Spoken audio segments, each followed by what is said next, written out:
सुखी जीवन का रहस्य। एक महान संत हुआ करते थे जो अपना स्वयं का आश्रम बनाना चाहते थे, जिसके लिए वो कई लोगों से मुलाकात करते थे।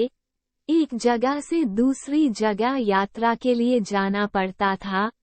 इसी यात्रा के दौरान उनकी मुलाकात एक साधारण सी कन्या विदुषी से हुई।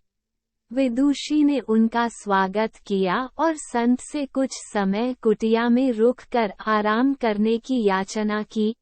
संत उसके मीठे व्यवहार से प्रसन्न हुए और उन्होंने उसका आग्रह स्वीकार किया।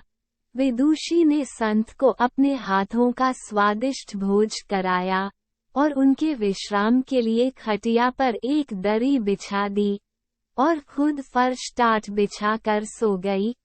विदुषी को सोते ही नींद आ गई। उसके चेहरे के भाव से पता चल रहा था कि विदुषी चैन की सुखद नींद ले रही है। उधर संत को खाट पर नींद नहीं आ रही थी। उन्हें मोटे नरम गद्दे की आदत थी जो उन्हें दान में मिला था।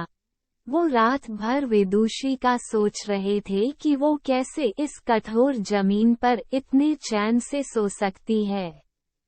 दूसरे दिन सवेरा होते ही संत ने विदुषी से पूछा कि तुम कैसे इस कठोर धरा पर इतने चैन से सो रही थी। तब उसने बड़ी सरलता से उत्तर दिया, हे गुरुदेव, मेरे लिए मेरी ये छोटी सी कुटिया एक महल के समान ही भव्य है। इसमें मेरे श्रम की महक है।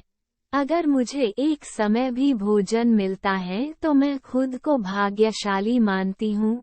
जब दिन भर के कार्यों के बाद मैं इस धरा पर सोती हूँ तो मुझे माँ की गोद का आत्मीय एहसास होता है। मैं दिन भर के अपने सत्कर्मों का विचार करते हुए चैन की नींद सो जाती हूँ।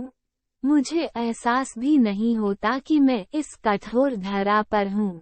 ये सब सुनकर संत जाने लगे।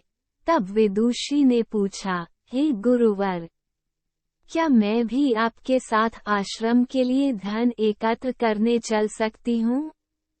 तब संत ने विनम्रता से उत्तर दिया, बालिका, तुमने जो मुझे आज ज्ञान दिया है उससे मुझे पता चला कि चित्त का सुख कहाँ है।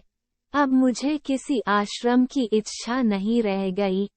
ये कहकर संत वापस अपने देश लौट गए और एकत्र किया धन उन्होंने गरीबों में बांट दिया और स्वयं एक कुटिया बनाकर रहने लगे। शिक्षा, आत्म शांति एवं संतोष ही सुखी जीवन का रहस्य है। जब तक इंसान को संतोष नहीं मिलता वो जीवन की मोह माया में फंसा ही रहता है, और जो इस मोह माया में फंसता है उसे अंत समय में भी चैन नहीं मिलता। अतः संतुष्टि ही जीवन का मूल मंत्र है। अगर इंसान में संतोष है तो कोई दुहक उसे तोड़ नहीं सकता। यही है जीवन का रहस्य।